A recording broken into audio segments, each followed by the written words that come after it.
Northern Italy, huge increases in usage, especially calling. I think audio calling and video. For the boss of WhatsApp, Will Cathcart, things are looking great on paper.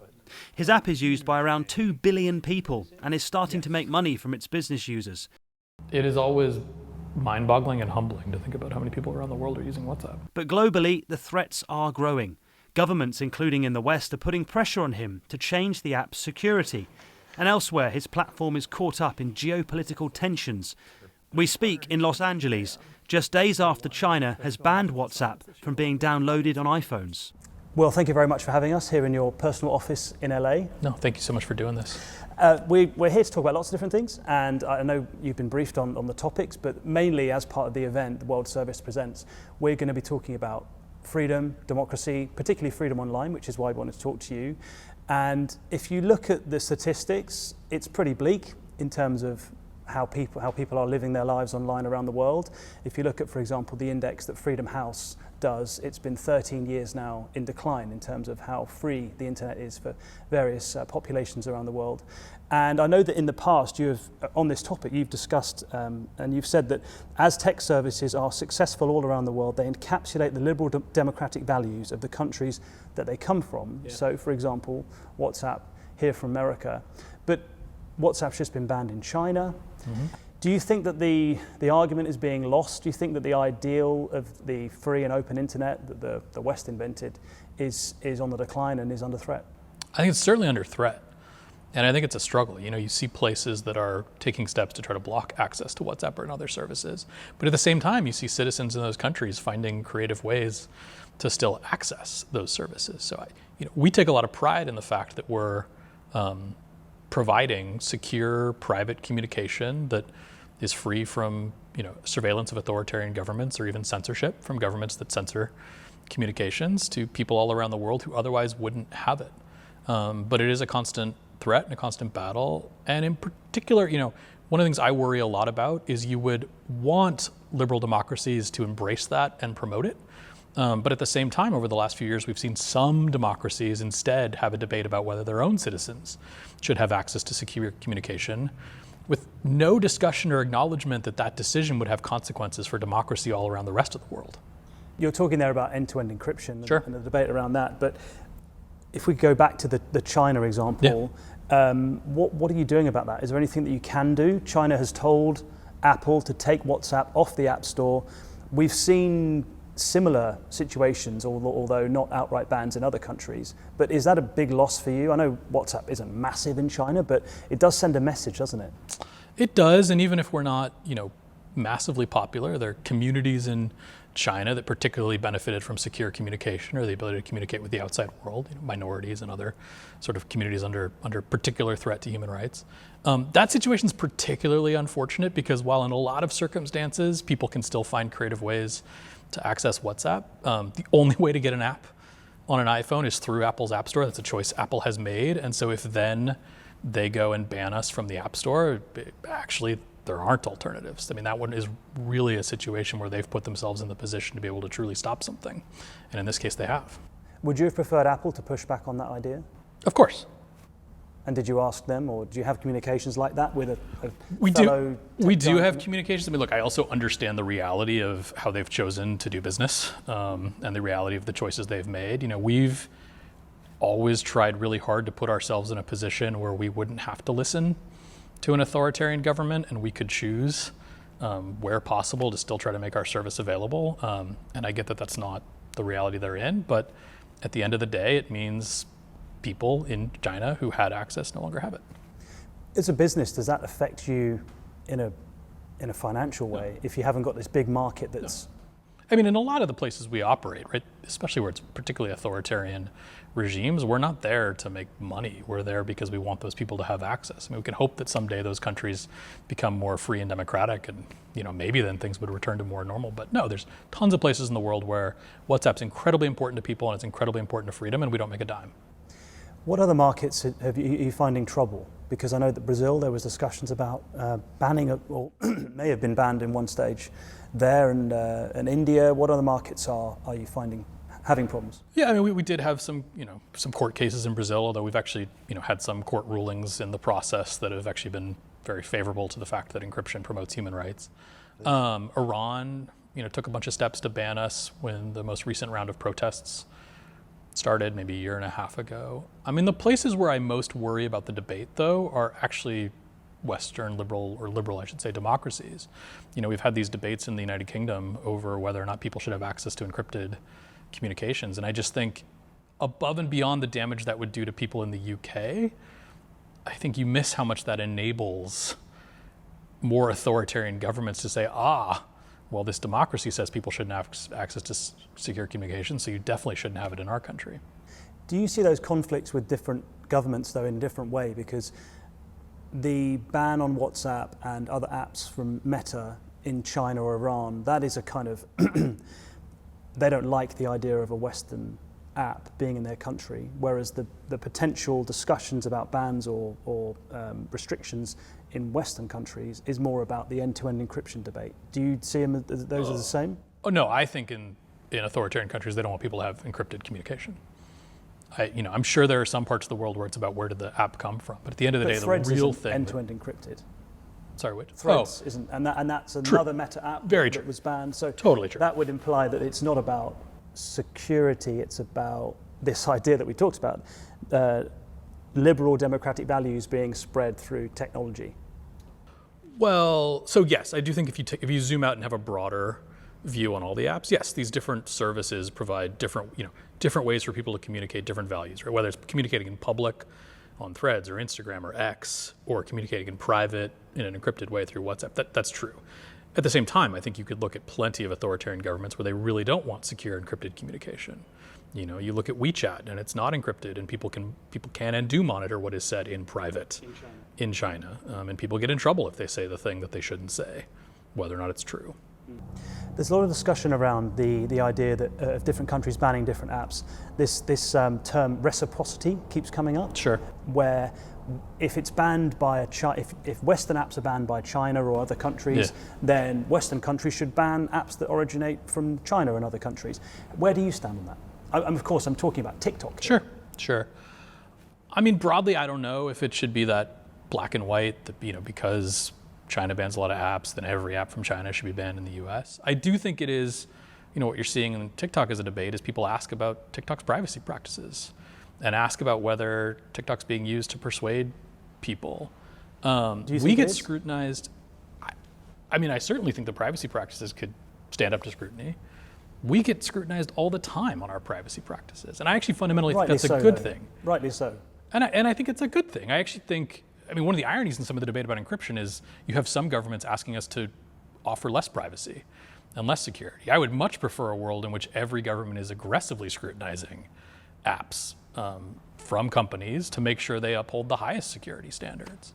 And so I think that's incredibly fair. And for any app that's being used by hundreds of millions or billions of people, I think there should be a lot of scrutiny on how is it run, what security practices does it have in place, how do we make sure it's taking care of people, protecting people's data and privacy. On that basis, though, aren't some of Meta's apps more of a danger than TikTok? Because if you look at the amount of times that data has gone missing or you're used inappropriately by hackers or advertisers, Meta's been fined hundreds of millions of dollars multiple times through data misuse. Look, I think scrutiny is good, and there's been a lot of scrutiny on Meta's apps. I actually would disagree that there's some even comparison with TikTok, let alone the idea that TikTok is better. Because of the origin of the company. Well, and I think how it's used and where's the data going. I just think there's been a lot less scrutiny until very recently. And again, scrutiny is good. All of these apps should be heavily scrutinized and held to account. With this trend that we're seeing of big, powerful countries like China blocking apps from the West, do you worry about the future business model? Do you think that the TikToks of this world are going to outcompete and win around the world with the numbers of people using their apps? I think there's always been a tremendous amount of competition in Has there? apps online. Oh, absolutely. Even just look at how many different messaging apps people use, how many different online services people use. Apps that are bigger than Meta's apps include YouTube, incredible growth from something like TikTok. So I think there's going to always be a tremendous amount of competition around it, and that's a good thing. Can you tell me about the WhatsApp proxies project and how that's going? Yeah, it's going really well. So for those who haven't heard about it, one of the problems we have is some countries try to block access to WhatsApp, and they do that by blocking access to our internet addresses. And we've added to the app the ability for people to choose a proxy service. There's open source code that people can use to run a proxy, and that means that even if you've blocked as a country the WhatsApp addresses, people might be able to connect through another address and really make it harder for a country that hasn't shut down the internet entirely to reliably block access to WhatsApp. We've seen in a lot of countries, between proxy access and VPNs and other ways to get around censorship, that we still have millions of users in those countries accessing WhatsApp. And obviously, do you find it went from tens of millions to millions? Or because when a country bans an app or blocks a website, the drop, it does have a big impact, it absolutely has a huge impact. And I would much prefer all of those countries stop trying to block. You'd be surprised how many people still manage to get through. It is a much higher fraction than you might think. There's a tension here where, I don't want to necessarily point to a specific country and say, oh, look, their block has actually been this ineffective, because you don't really want to tell that country that they should be doing different things, and you don't want to draw too much attention to it. I'd rather people just be able to access WhatsApp and other services around the world. But you'd be surprised between proxies and VPNs and other ways, how many people figure it out, including how many people who you wouldn't think are very tech savvy. And a lot of the conversation on WhatsApp has turned, especially in the channels, to news of what's happening in the communities that people live in. We know that it has been a problem in the past with terms of disinformation and misinformation during elections, for example. What are you doing to try and help that? Because there's not a lot you can do, is there? Well, there's a lot we can do that we've done. There are limits to what you can do, but there's a lot we've done. So actually, in the last few years, we've put in place a number of restrictions around how easy it is to forward information. And actually, I think that's pretty unusual if you look at all the apps out there and all the messaging apps out there, that we've taken steps to make it harder to forward content you get. It used to be if you got a message, you could forward it to every thread in your contact list. Now you're limited to how many you can, 5 for most messages, actually fewer if it's a message that's been forwarded a lot.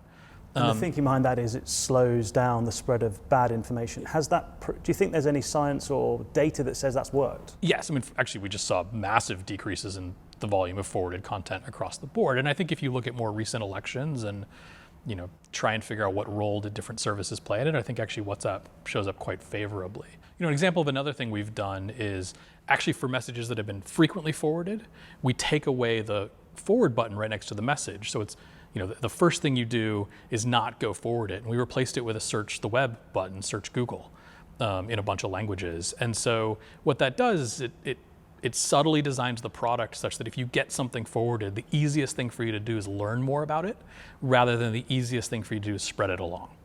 The other thing that we're seeing at the moment, not just in terms of the consumer element of internet freedom, but also journalists as well around the world, less free, persecuted in many different parts of the world.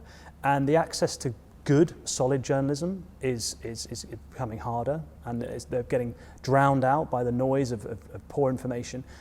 Are you doing anything that could help that as a company? Are you, for example, helping the spread of good information in some way, or are you putting your hands in your pockets and helping some local newsrooms, for example, in different countries?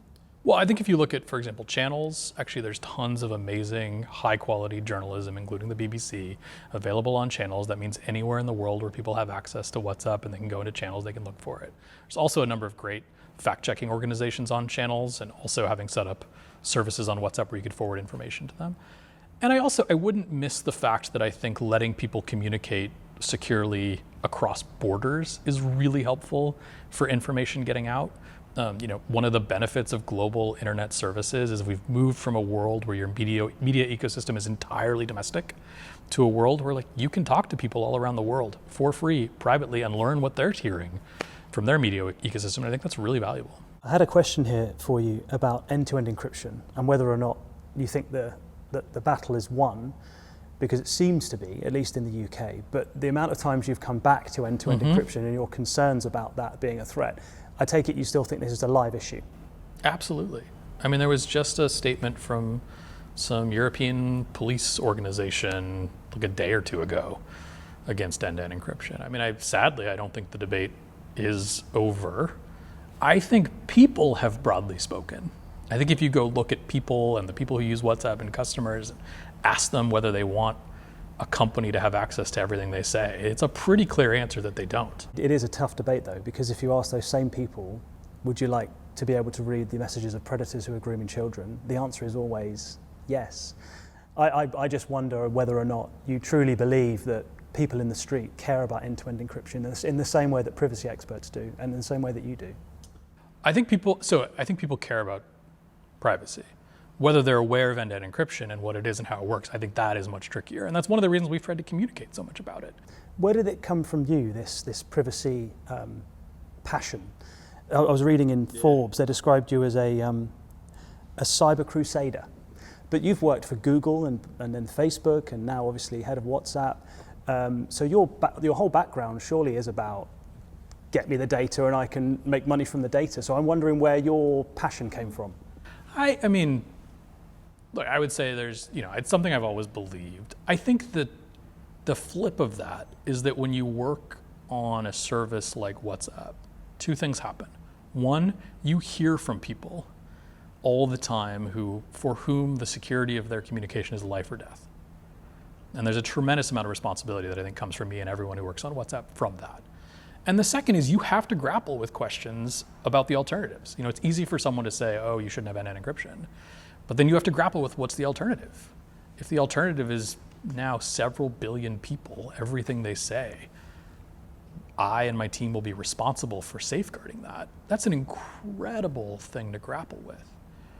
And I feel and have always felt we have a responsibility to do the best we can to keep people's information secure. And the best technology we have is to encrypt it so that we don't have a copy of it. We can't lose it, we can't misuse it, it can't be stolen from us. And to not do that, I think, would be irresponsible. Thank you very much, Will. Thanks for talking to us. Thank you. Thank you.